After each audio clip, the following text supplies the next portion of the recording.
All right, so let's get started again. Our next speaker is Lily Frank, and I follow Lily on Twitter, as I already told her just 5 seconds before, and she wrote in reply of a tweet of Marius that she was a little bit nervous of speaking for a room full of theologians, but it could be fun, exciting. So I hope this will be very exciting. So this is how theologians look like. So I'm one myself. So they're humble people.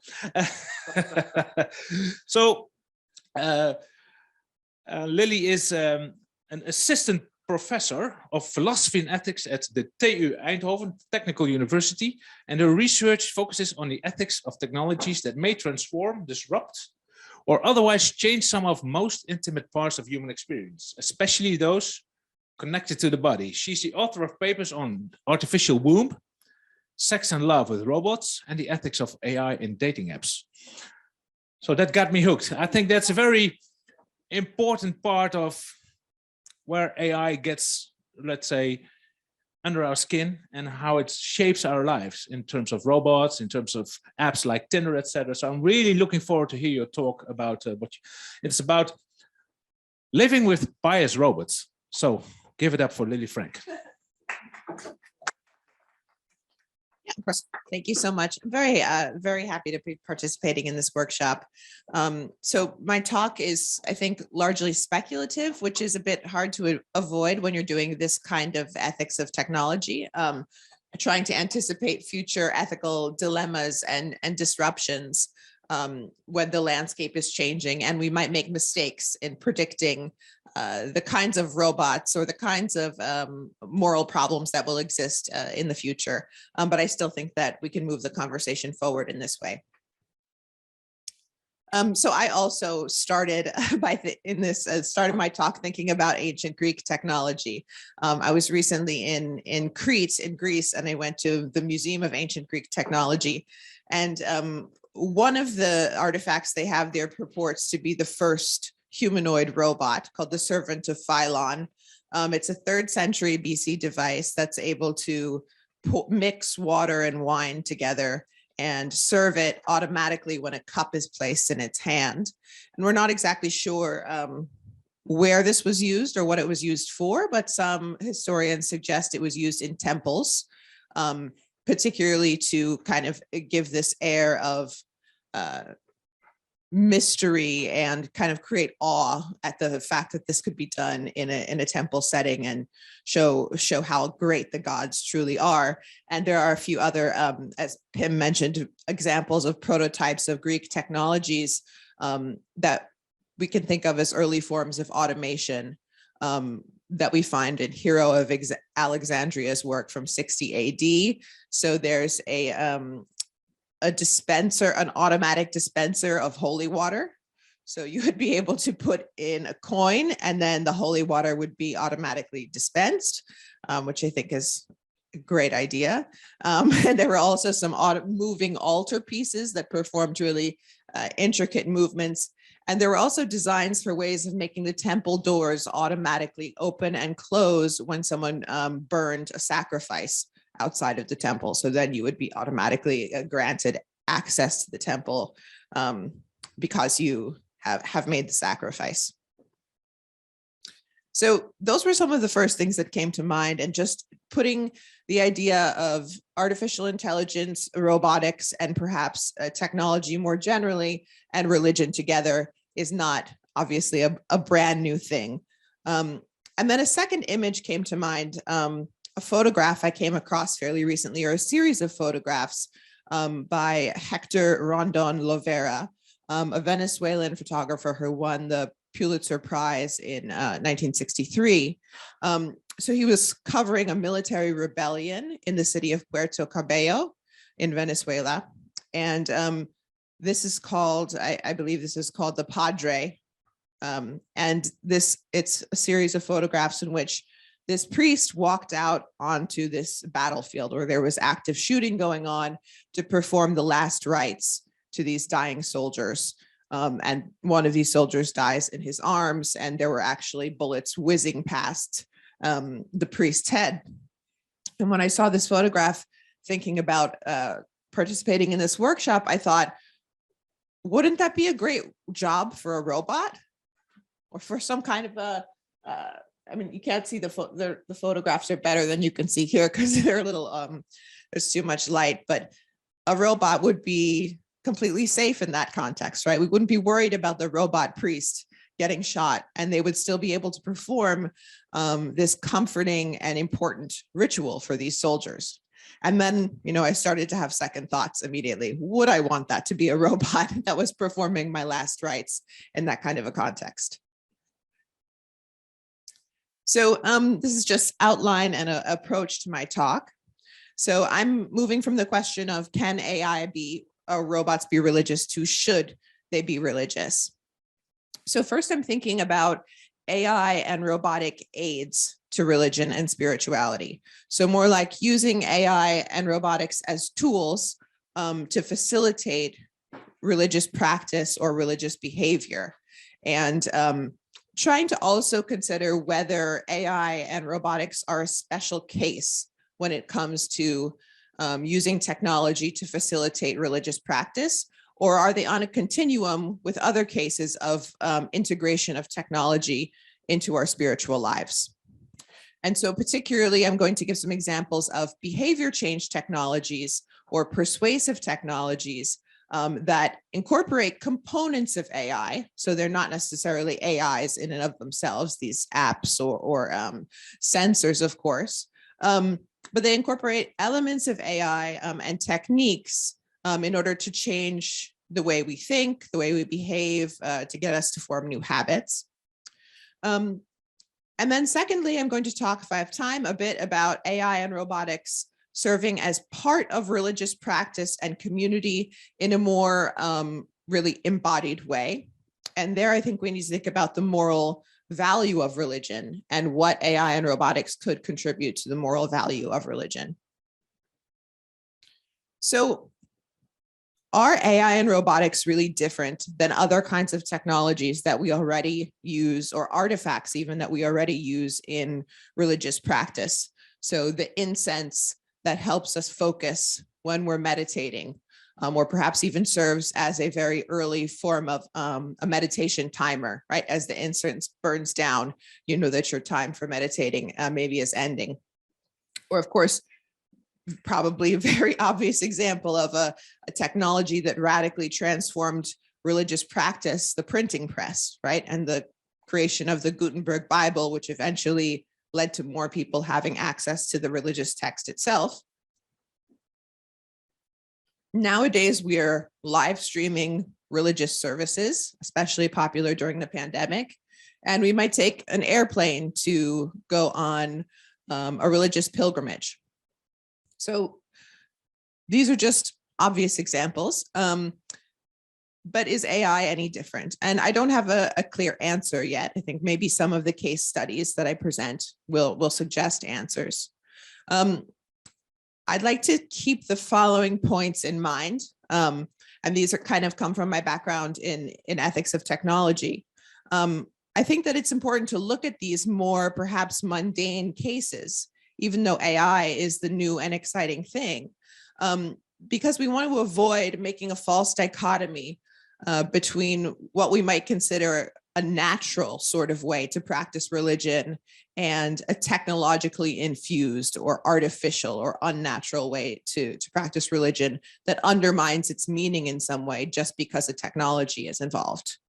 I also think it helps always to look at old technologies to avoid falling into the traps of AI hype that we've already heard about and any kind of unjustified techno-optimism or pessimism. And then I also think finding analogies with past technologies allow us to see some of the potential soft impacts of the technologies that we're currently thinking about, and also see them as cases potentially of techno-moral change.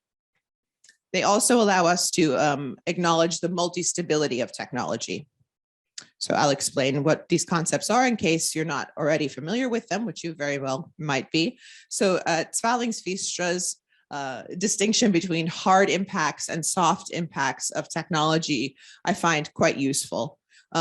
Most of the time, policymakers worry about the hard impacts of technology. Is the oil refinery going to have a leak and cause pollution to our water source, right? That's a very clear risk to health or to physical safety. The values involved are fairly uncontroversial. The harms are potentially quite quantifiable. And there are it's easy to see the causal links between the technology and its malfunction or its design and the kind of harm that it causes. So you can more easily use a consequentialist framework, for example, to assess the risks of hard impacts of technology. On the other hand, I think the soft impacts of technology tend to be far more interesting. So they're more qualitative, they're more difficult to predict, they're often unintended, and I think most importantly, they're morally ambiguous. The soft impacts of technology might change whether we think of something as morally permissible or impermissible. So one classic case of this is the creation of hormonal birth control, which many historians have argued helped usher in the sexual revolution because it decoupled reproduction from sex and really changed people's moral attitudes towards sex outside of marriage. So it deals with conflicting values and sometimes leads to the destabilization of current moral standards. So what I hope to think about more in the future and in this workshop are the potential soft impacts of using technology in religion. And then I also mentioned this idea of techno-moral change, and it's really just a consequence or a potential soft impact of technology. And it's the idea that morals can and do influence technological development, of course, right? We build technologies with particular values in mind, making them sustainable, for example, but the technology also shapes us and shapes our morality. And then the final concept that I introduce is the multi-stability of technology. This is an idea, this is a quote here from a recent article by Rosenberger, who says, a technology can always be put to multiple purposes, can always fit into multiple contexts, can always be meaningful in different ways to different people. It can always evolve differently within different cultures. At the same time, a technology is always limited with regard to what it can mean and how it may be used. So it's a bit of a paradox, but that the same physical artifact, a simple artifact or technology can mean different things in different contexts, I think is particularly relevant when we're talking about religion, which is obviously this universal phenomena, which is very hard to make too many generalizations about. So the picture I have there is one of Rosenberger's classic examples of multi-stability. A bench inside of a subway station can serve as a bed for homeless people, unless it's intentionally designed such that it can't, like in this instance of anti-homeless technology. So you might not see that the bench is also a bed unless you're aware of the relevant socioeconomic cultural context. Okay, so religious technologies and behavior change technologies. Behavior change technologies are a really broad class of technologies that include all devices, apps, computer programs. They can involve robotics. They can also be things like the way a city is designed or the way a building is designed, that take insights from the fields of persuasive technology and nudge theory in order to influence people's behavior without the use of coercion. So this is the definition that I like from Harry Oynes Kukkonen: socio-technical information systems with psychological and behavioral outcomes designed to form or alter or reinforce attitudes or an act of complying without using coercion or deception. And of course, all technology influences human behavior, right? Having a car makes it more likely that I'll drive. But BCTs are special in the sense that this is their explicit aim when they're designed. It's not merely a side effect. And as Pim mentioned earlier, we have all kinds of persuasive technologies already in existence. Most of them are focused on health, right? So you've got something like this special fork that vibrates when you're eating too quickly. And the idea there is that if you eat too quickly, you'll eat too much and you'll gain weight, right? So it's encouraging you to eat slowly and less. You've got, of course, things like the Apple Watch with all kinds of sensors for your exercise and health. There are also, there's really a flourishing field right now of mental health behavior change technologies that use techniques like gamification or life logging to try to make you aware of how your mood is going and what kinds of activities influence your mood, and then give you interventions at just the right time to suggest activities or ways of thinking that might improve your mood. There are a few technologies, behavior change technologies, and even apps that I would also consider apps that are at least attempting to improve us morally. So there's an app called Forest, which helps you stay focused on what you consider the important things in your life. So you kind of make a promise to the app that you're not going to browse the internet for a certain period of time and instead talk to your mom on the phone. And as you do this, it actually, a little tree grows. And this is a real tree that the makers of the app are planting somewhere in the world. I mean, it's not a real-time depiction of the tree, but if you give up on your stated goal of focusing for the next 5 minutes, your tree will die. So the idea is that you can make a positive environmental impact in this very small way, but you can also improve your own digital well-being at the same time. There are also in-home devices for helping us to conserve energy with an explicit focus on slowing climate change or conserving resources. A few apps that are a little less convincing are things like the Good Deeds app. I'm not sure if that's one you came across, but it's really like a gamification app for doing good things. So it reminds you throughout the day, did you smile at a stranger?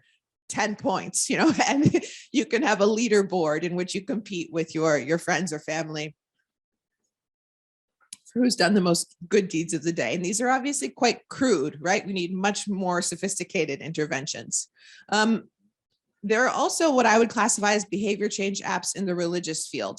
So there are many apps that focus on mindfulness and meditation, and not just a timer for your, meditating, but systems that have reminders, that have social networking features involved, that also have this kind of competition element built in it sometimes.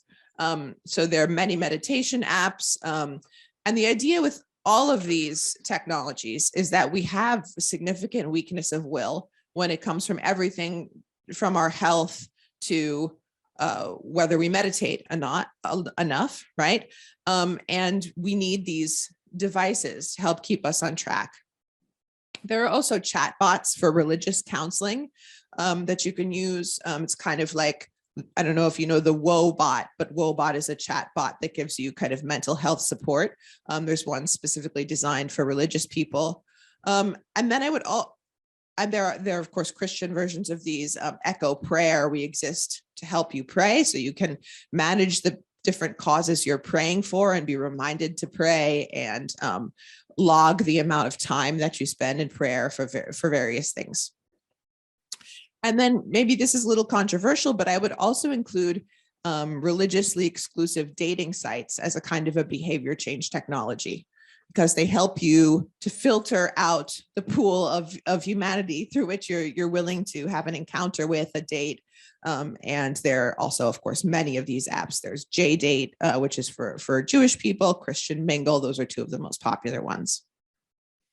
So I'm imagining a very extreme example in the future, right? A creation of an advanced, maybe ambient kind of all around us persuasive behavior change technology, which uses techniques from AI for a particular religion, for the religion that I subscribe to. So this would be an integrated system of wearables, surveillance, recommendations, and just-in-time interventions to help a person live according to their own religious commitments. So I have a few examples of what it might do.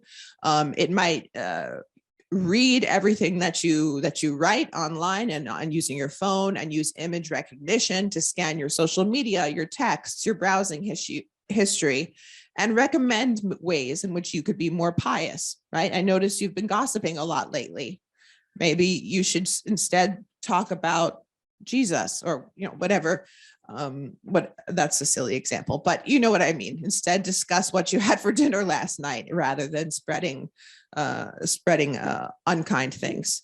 It can make inferences about your moods, thoughts, and analyzes behaviors. It can help you reserve tech-free time during worship, prayer, and meditation. I think that the Church of Jesus Christ of Latter-day Saints is working on an application like this already. It can also block access to websites or even potentially people who maybe promote activities that are undesirable from the religious point of view, pornography or violence. And it could even have an at-home voice and video surveillance system to give you lifestyle feedback and guidance. So yeah, these are just some images of sensors, of something like a fancy Alexa, of an app that helps you overcome pornography. So what I want to think about is whether this would be a good thing or a bad thing. What might the potential soft impacts of such an imaginary system be? So I think that probably a lot of worries come to mind.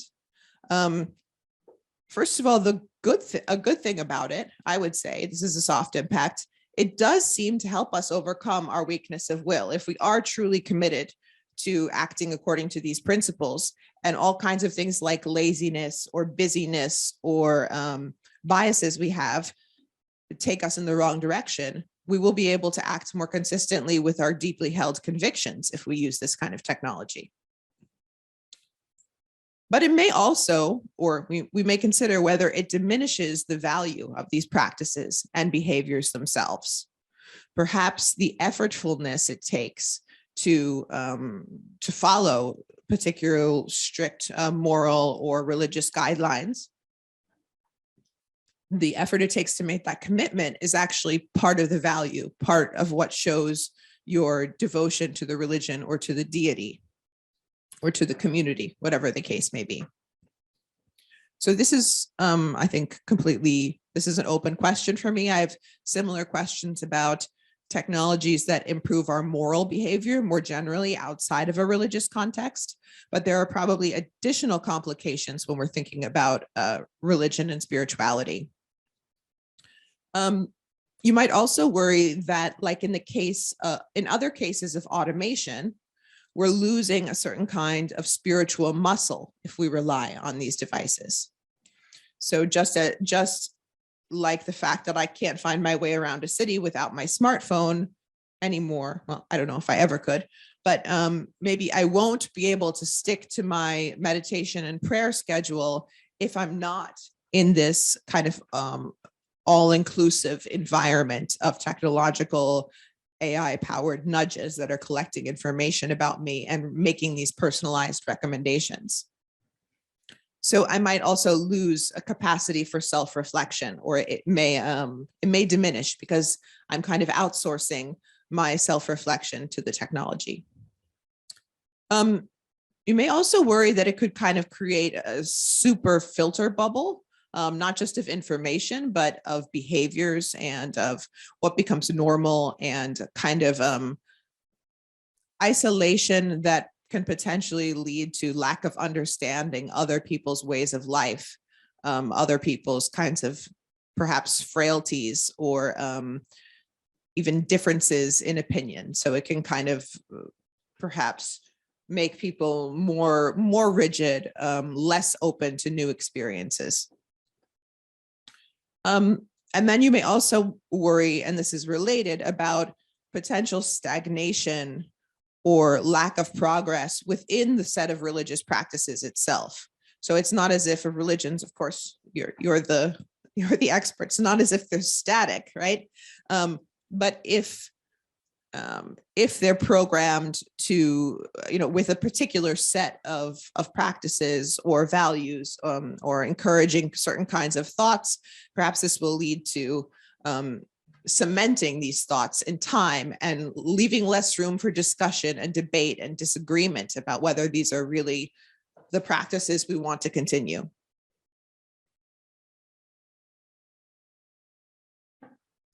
So there are also some other, I think, more standard ethical concerns, which don't necessarily have to do with the soft impacts of these technologies.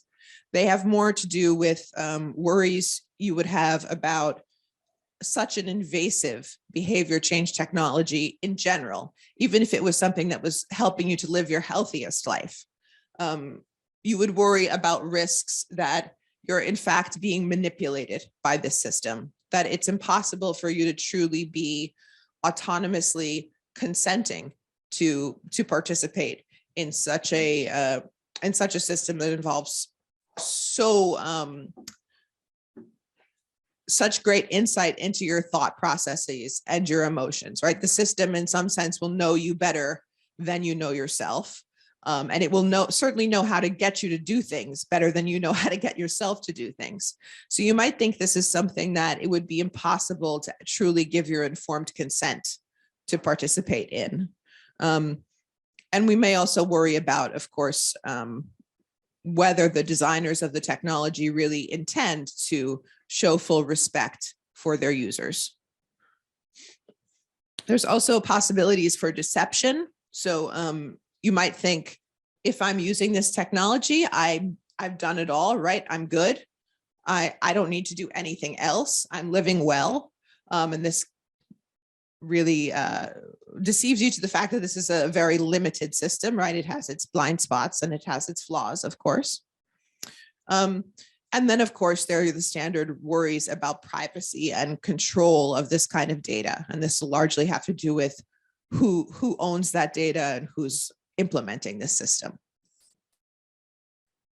Okay, so now moving on to part 2 of the talk. So that was the part of the talk that has to do with using behavior change technologies as a religious tool.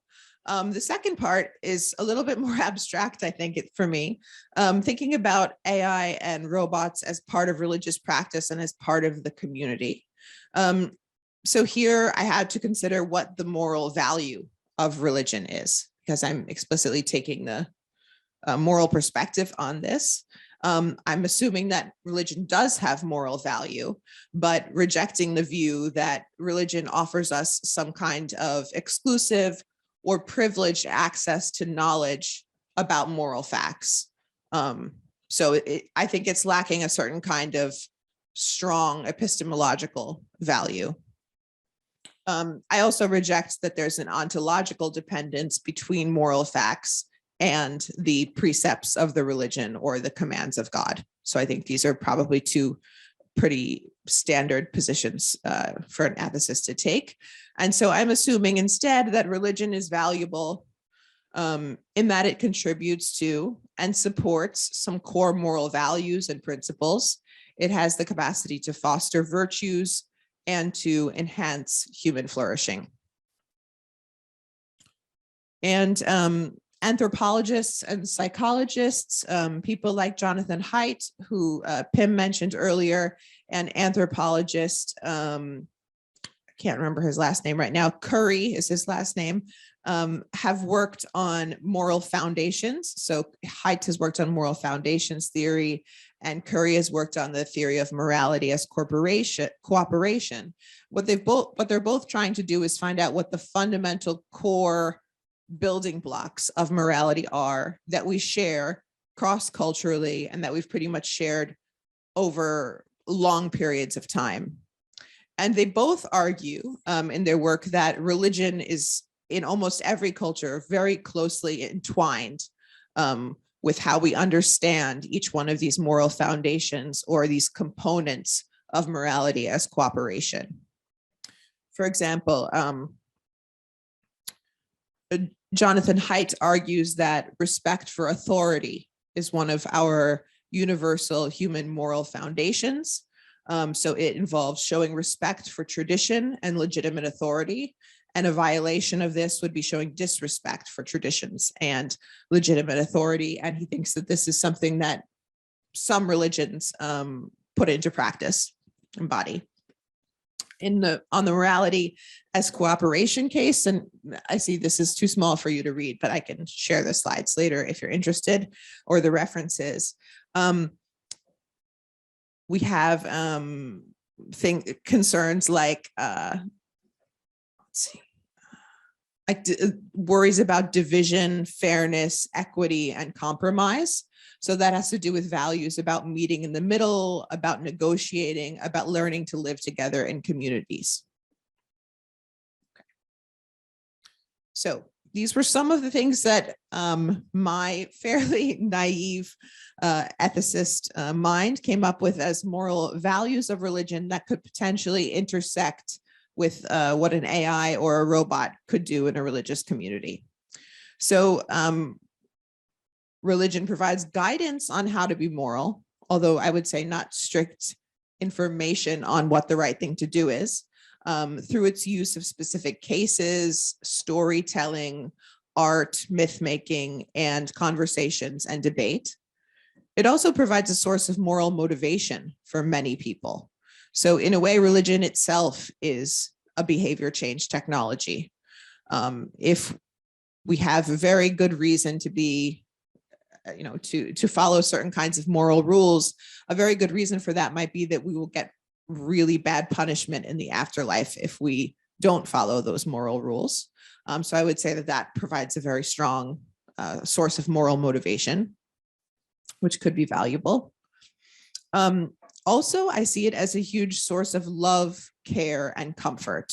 And this is related to it forming a community. So I would interpret what's going on in that photo of the priest comforting, the priest giving last rites to the dying soldier, not only as performing an important ritual, but also providing care and comfort and love in this person's final moments. Am I good on time? Okay. Yeah. So religion also provides inspiration and role models. And of course, for many people, the meaning of life and the meaning of substantial events in one's life and in the natural world, like the changing of the seasons, birth, puberty, marriage, death, etc. So yes, as I mentioned, I think that this is a nice depiction of care, comfort, and love. And we have robotic analogies or analogies of AI and robotics, where these values are also at stake.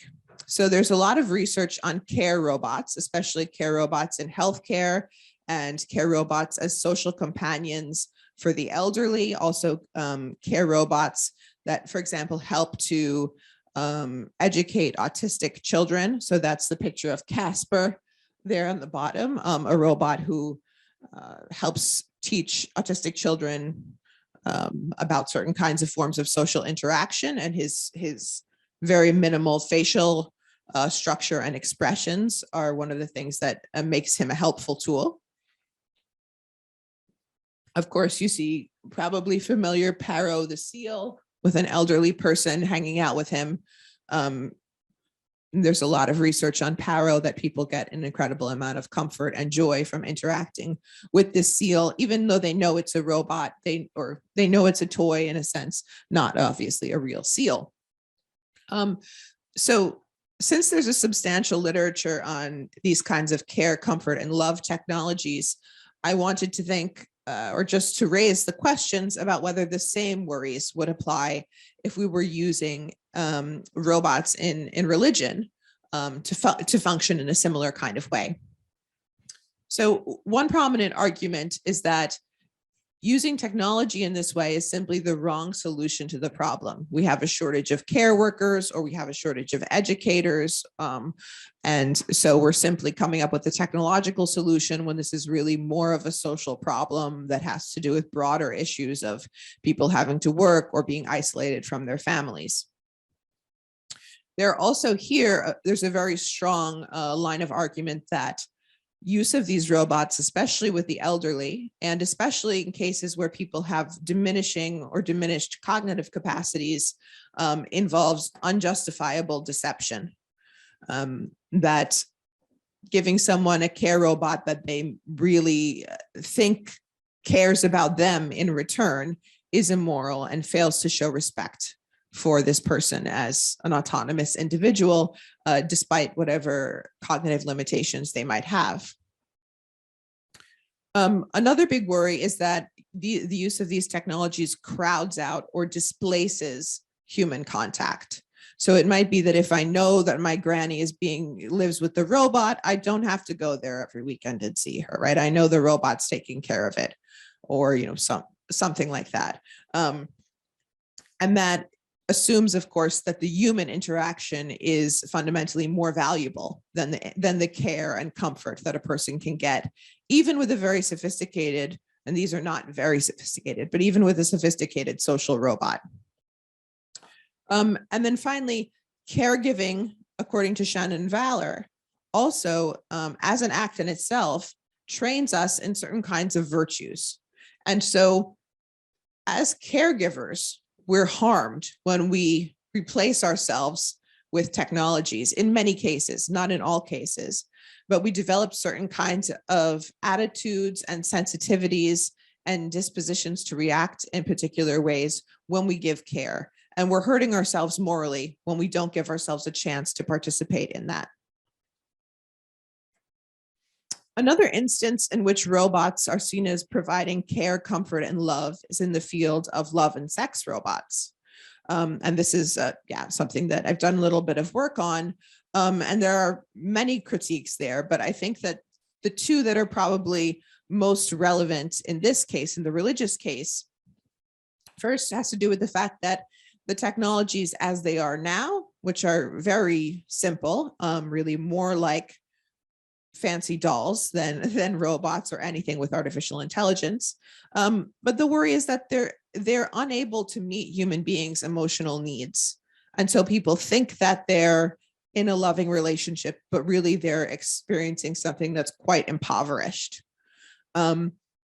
And then secondly, that it encourages us use of these kinds of dolls, especially in sexual relationships or in loving relationships, encourages objectification of ourselves and of others. So there's a very prominent line of feminist critique here, of course, that says that argues that men who interact with sex dolls and sex robots will tend to see human women in the same way that they see these artifacts, and that is as being ever consenting, not really having inner experiences of their own, existing for their satisfaction.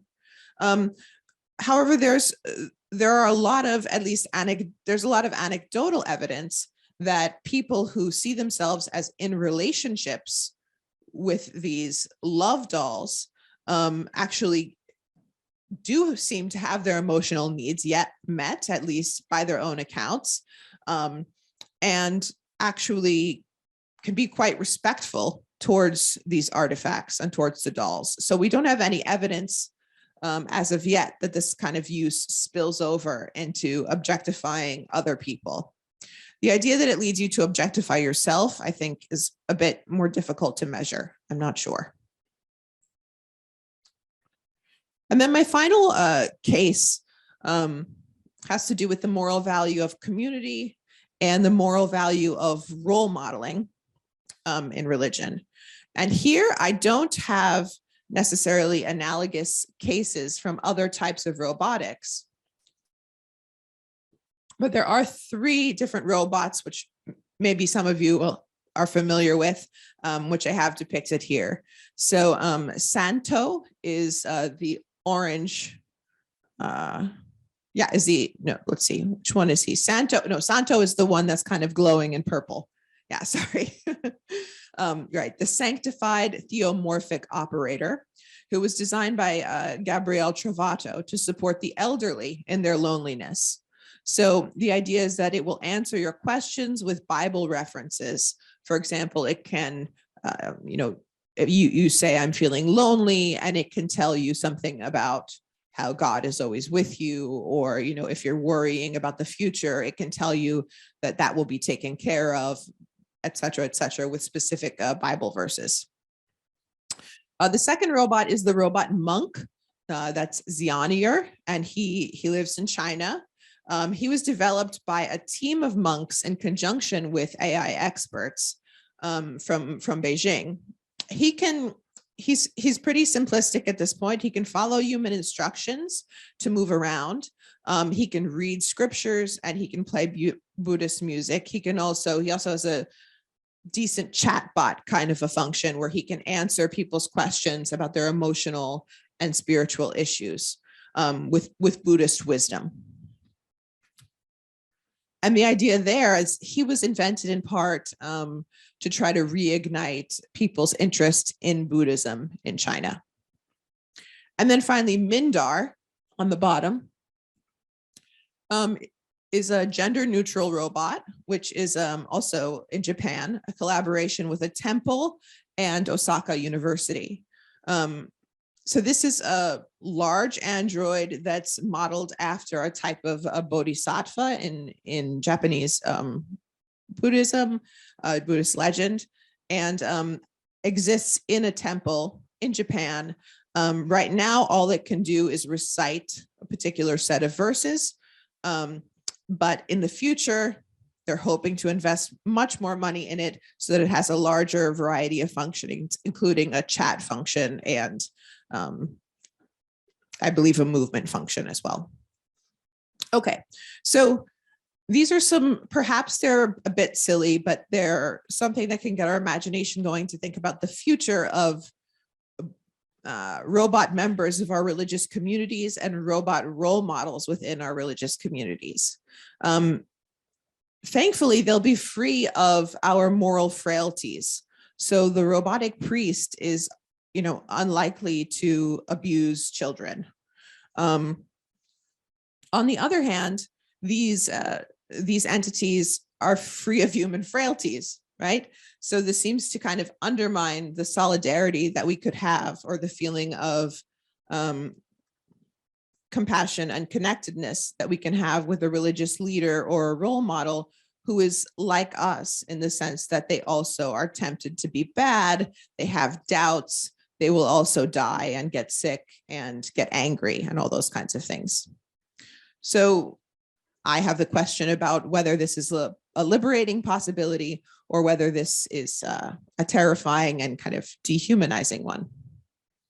I think that another benefit might be that they have the ability to access and process huge amounts of information very quickly. Potentially, these don't, but in the future.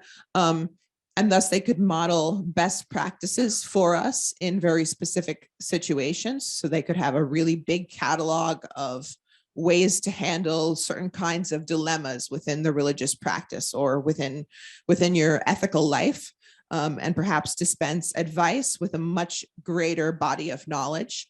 And perhaps we can disagree about whether the issue is a body of knowledge or whether it's really having the right kinds of, being in the right kinds of emotional and motivational states. And then finally, also they could perhaps provide community for small isolated religious groups of religious practitioners. So groups who are dwindling in numbers or who are cut off in some way, you know, they're displaced because of war, or perhaps they've been rejected by their larger religious community because of some kind of difference. Perhaps these kinds of devices could provide them with community that would otherwise be lacking. So that's all I have for you today. Thank you very much. Yeah, this is my email address if you want to talk about any of this. And I really very happy to hear your criticisms and questions. Thanks. So thank you, Lily. That was very insightful. And my good deeds app said to me to thank you for your presentation, because I recently read a book. I'm not sure if you read it. It's from Dave Eggers. It's called The Everything. And it's about what happens to people when they outsource everything to robots and morality and things like that. Well, people end up being very insecure, and it's a very good read. So I think, yeah, it's a novel. Yeah, it's from, he wrote 2 novels, The Circle and The Everything. It's kind of a sequel. The? Oh, the every. Sorry, did I say the everything? Yeah, yeah. So it's a sequel to that. All right. Well, thank you very much. And are there any questions for Lily?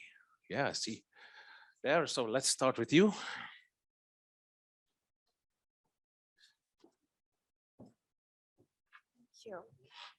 Thank you so much for this enriching and fascinating speech. I have a question concerning soft impact that you mentioned. I was thinking about the affect of sublimity, or the affect of the sublime, that is kind of like combined or sort of converged. In one aspect, there's this sublimity from the religion when one is using a device where like sort of facing a robot when one is like engaged in religious practice. And on the other hand, there's more like this subtle layer of sublimity of technology, which is like this enshrined sort of the state of the art technology, which is having this like really giving people this feeling of in awe, like combining these two feelings of sublimity in religious practice. And I was wondering what is sort of from maybe a moral or ethical perspective that would have an impact on people who have these practice with which is mediated by like the state of the art technology, for example, like robotics, that in a way maybe that these really like advanced technology would also add up to somehow the spiritual or like the sublime feeling of religion. And on the other hand, does religion, this religious practice also adds up something to how people feel about advanced technology, which is like enshrined, mysterious and spiritual, out of the cloud sort of, which is a little bit, I think, in a transhumanist approach also. Yeah. Oh, that's a question. So I think that. Oh, thank you. Right. Thank you for that great question. So I certainly think that it's possible that the concept of the sublime could change with the introduction of these technologies. That it could, the kind of the reference could expand. We might include more types of experiences under the heading of the sublime.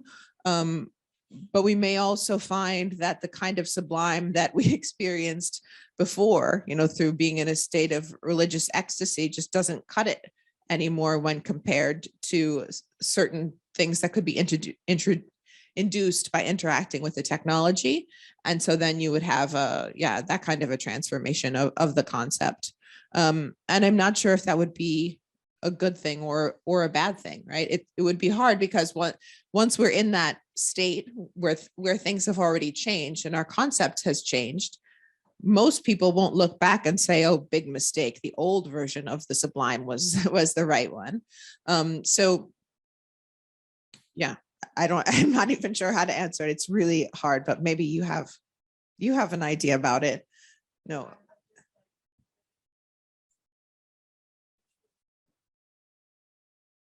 It also really fits with what you had mentioned about seeing the face of God in this production of text, right?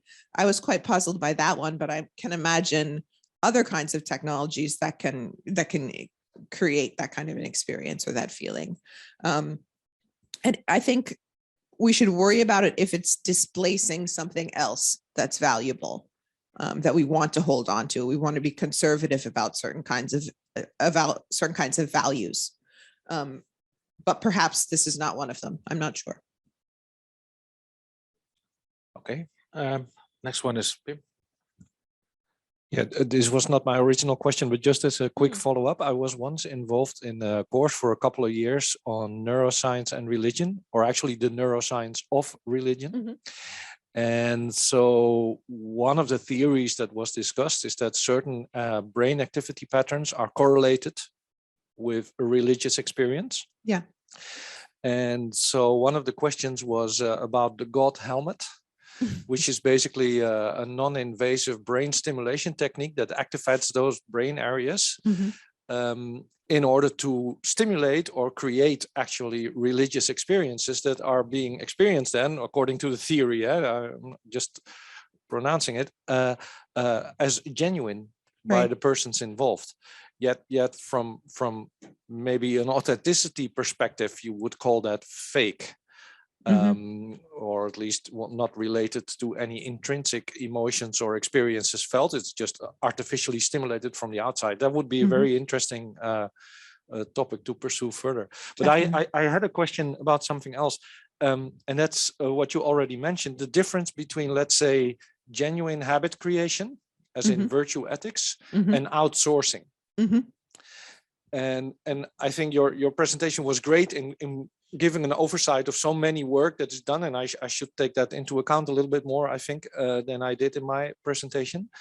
But a crucial question is when are we outsourcing, and when is it actually helping us in doing something genuine, authentic, or intrinsic?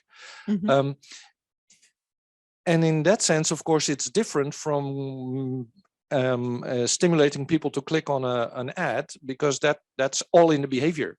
There's no such thing as intrinsic ad clicking or genuine or authentic ad clicking, I would think, or at least that makes less sense in that context. But in some context, there's something about intrinsicness and authenticity that we really value, like in the examples of the care robot that you suggested. So how do you see that to be approached? It seems to me like we're missing information here, partially neuroscientific, partially psychological, partially social, and maybe partially something else as well. How do you see that? Yeah, I think that's really difficult. I think that, I suppose one question, a simple answer would be that if people continue the behavior right after the technology is taken away, then they've developed a genuine habit and perhaps developed an intrinsic motivation to continue to engage in the activity, right? Like the prayer app that gets you simply in the habit of praying, and you find that it's a rewarding activity, and then you want to continue to pray. And so it's at first, perhaps it's just playing that kind of that outsourcing role, but over time, it's possible that you could develop, and you realize, I don't need that app at all. I love praying, right? And then the question about whether it's a genuine or authentic thing or just a behavior, I think, is more difficult. And that seems like, well, I know a little bit about what different ethicists have said, but I don't know what different religious scholars have said about whether this matters or not. So I think it depends on the religion, probably a lot, and on the interpretation of the religion, whether going through the motion is the important thing, or going through the motion for the right reasons in the right mental states at the right time is the important thing. So that would certainly also be relevant. I think different kinds of tools could specifically focus on building the habits, building the virtues. I think they would have to have this emotional and cognitive and behavioral component all worked in together. So I think that's something that's an active area of research in human technology interaction and in the field of captology of persuasive technology. Because there are some examples of persuasive technology where people find that when they use it, the technology, they do the thing more, but they actually enjoy it less, right? There's this famous study with walking that shows the people who track their walking enjoy walking less, but they walk more. So it's even the fun of it might go away, not even necessarily the meaning of it. It's a really good question. I think also I wanted to respond to the first thing you said about the God helmet, which I'm also interested in the studies with Buddhist monks that are in the meditative states, right? And it seems that we very clearly see what's going on, what areas of the brain are being activated there, and that it's maybe possible to artificially induce that as well. And I'm in a discussion group right now on Buddhism and the attention economy. And we've been talking a lot about whether, so the Dalai Lama said, if I could take a pill and become enlightened, I would take it, right? And so if you could put on the helmet and experience a state of enlightenment, or experience the relevant states that you experience when you're in some kind of like deep compassion meditation, then at least on that perspective, there would be nothing wrong with it. But I think that probably it matters to us, especially in the God case, that we have the right, that the causality is right, you know, that it's my relationship with God that's causing me to have that experience, rather than my relationship with this scientist who's probing my brain. That would be my, what? Or with the app. Yeah. That's the, Yeah. So is it a tool for you to actually get in touch with God, or in touch with a different kind of state or spirituality, or is it replacing it and creating like a simulation? Have you ever heard of the device paradigm by Albert Borgman, technology philosopher? Because he describes, let's say, how you go from a tool that has to a device, and how it works with people, and how it influences people. So that kind of feels a bit the journey you're describing, like with the walking app. So let me go to the next question, Maaike, and I'll come to you. Yeah. Yeah, I was thinking about the nudging aspect, and if it's for religious purposes wrong or right, or it's just there anyway in the apps. In a lot of religion, we are experiencing our religion in a given community, and we are asked to listen to others, to reflect with others, and to take their advice or criticism from others. So inherent to for the Christian religion, for instance, it's inherent to be open to nudging by others. You're not experiencing, and you're not believing on your own. So that is something I would like to give to that thought of, is it wrong or right to be nudged? Not in itself, it is.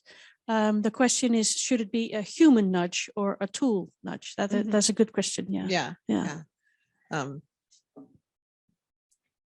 Right. So to be open to, I'm sure, the emotional responses of others, to people's advice, to people calling you out on things that you're doing, right? I'm not sure if those would exactly be counted as a nudge according to nudge theory, which says that a nudge is a way of kind of creating an environment in which it makes it easier or more difficult for you to make particular decisions.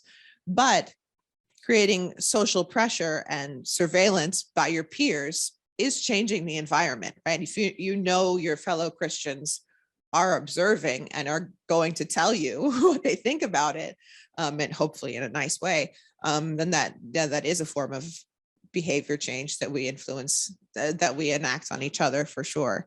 And some of these technologies try to also incorporate a social element in it, right?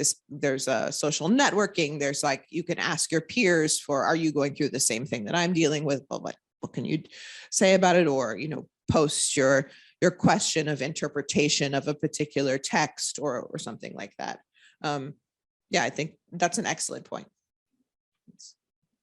All right, go for the next question. Hi, so what I'm trying to understand in this entire workshop is how we're defining religion, because there's a lot of talk of this, but it's very vague. Yeah. And in the context of robotics, I'm starting to sense that when we speak of religion, we're speaking of dogma or something very scientific about what religion is. And as I like to say, we're taking the soul out of the conversation. And I would like to encourage you to, or ask the question, why do people turn to God in the first place? We talk a lot about the technology of the apps, but the question I'd flip back to you is, why do we need these things? So there you go. Oh, that's no problem. Yeah, I got this. Why do people turn to God in the first place? I'm going to answer that here. But I mean, I don't know why people turn to God. I have a few different possible ideas, right? So if you have a suggestion to offer, I would be very happy to hear it. You'll what? I will touch a point later. Okay, great. Yeah. It sounds like you're implying though that for whatever reason we turn to God, that need is not going to be fulfilled through these technological means. But maybe I'm reading too much into it.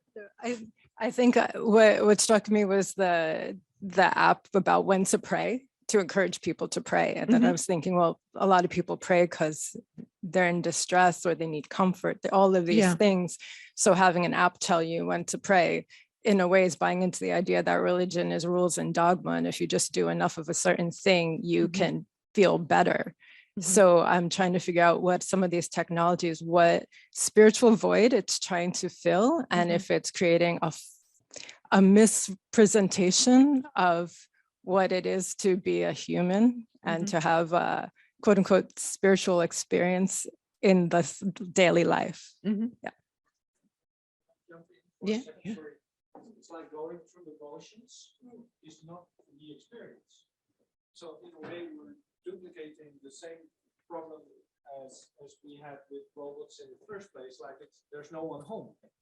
So sorry. So yeah, like you know, going through the motions is not having the experience. It might be a way to get there, but all these things show in a way that we need to understand better exactly what we try to achieve within the human. You know, it's like the doing the effort, or like praying with someone whom you know is feeling the same doubts or different doubts, but is going through a struggle as well. That's where the inspiration comes from. It's also a little bit like, you know, with paintings and the reproductions, they have a different value for some reason.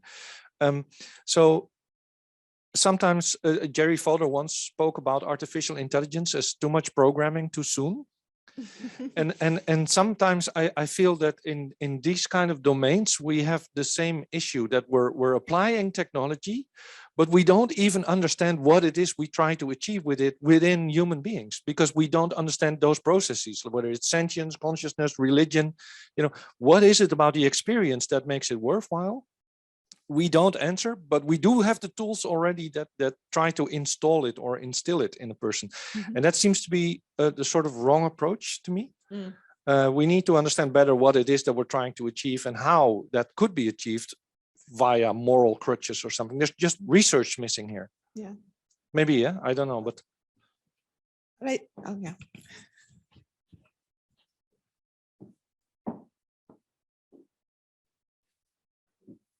Yeah. Go ahead. I don't know if you want to comment on. I just wanted one quick thing about the prayer app. I mean, I think some people do experience their religion in this way, right? Of course, people experience it in different ways. I mean, I know I have friends that worry that they're going to forget that they haven't mentioned everyone in their prayers at night. And then it's like something bad can happen to that person because they haven't included them. And then this would be quite useful to have a running list, and you can check off and keep track and, you know, make sure that you're doing it right.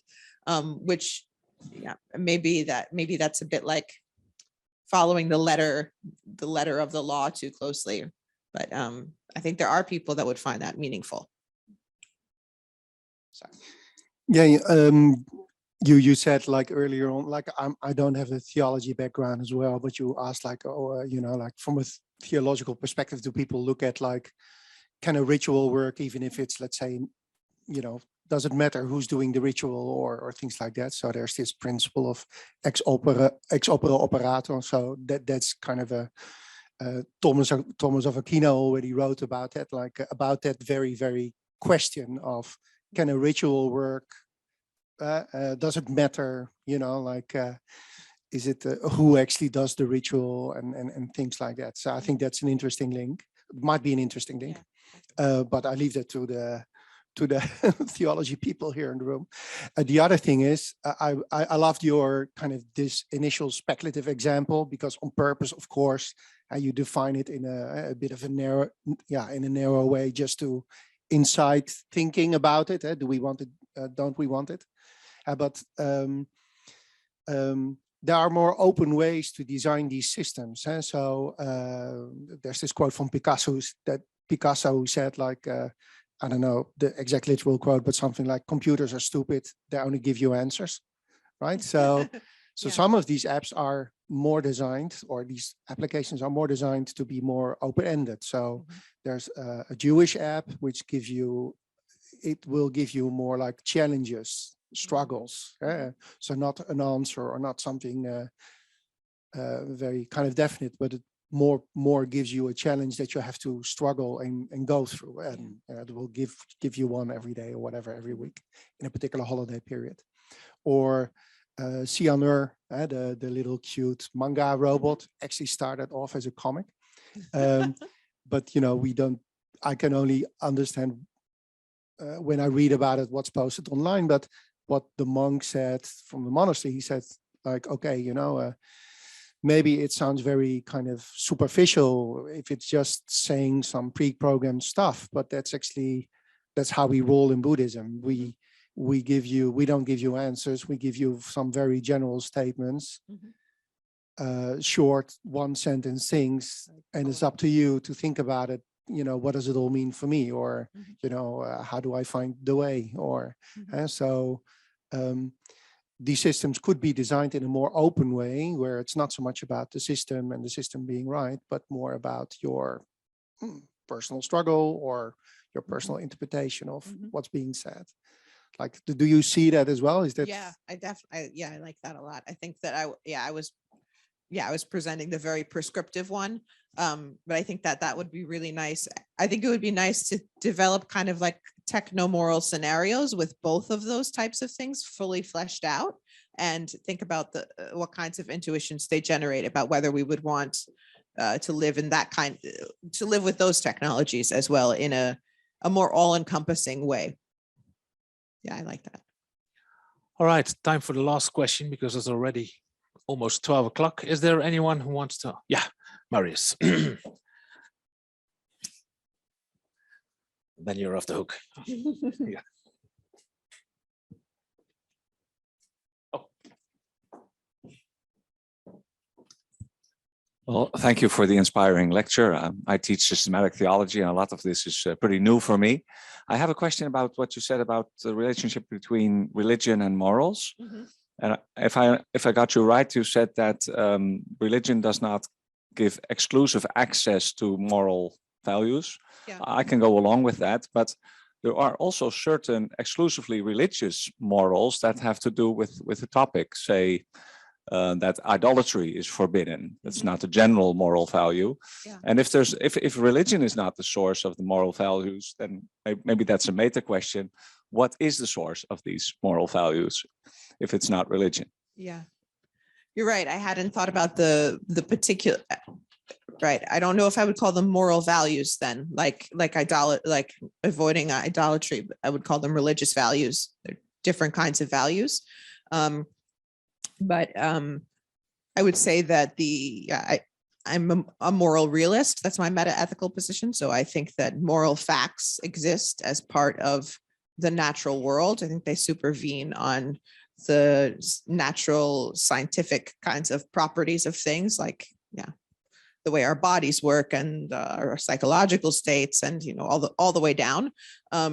So I think they exist independent of the human mind, and as well, of course, the human mind is important for what the facts turn out to be.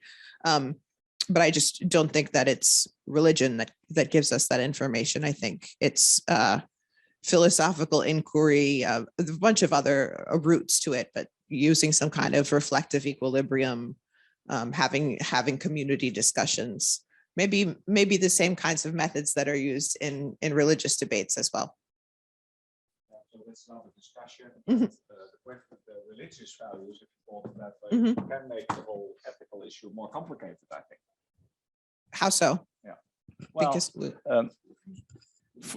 your example was, for instance, that the fear of punishment in afterlife can be a good reason for moral behavior, which is not the case in Protestant ethics. Right.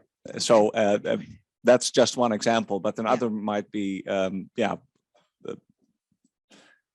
how about forbidding graven images or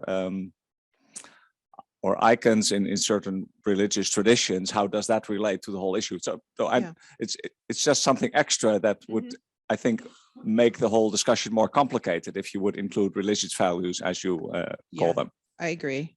I mean, I think a lot of the concerns that are the heading of purity, which is in one of Haidt's kind of foundational moral concerns, a lot of purity values, I think, also have to do with or can come out in religious values, like laws about what we can eat and what we can't eat, or how it should be prepared, those kinds of things.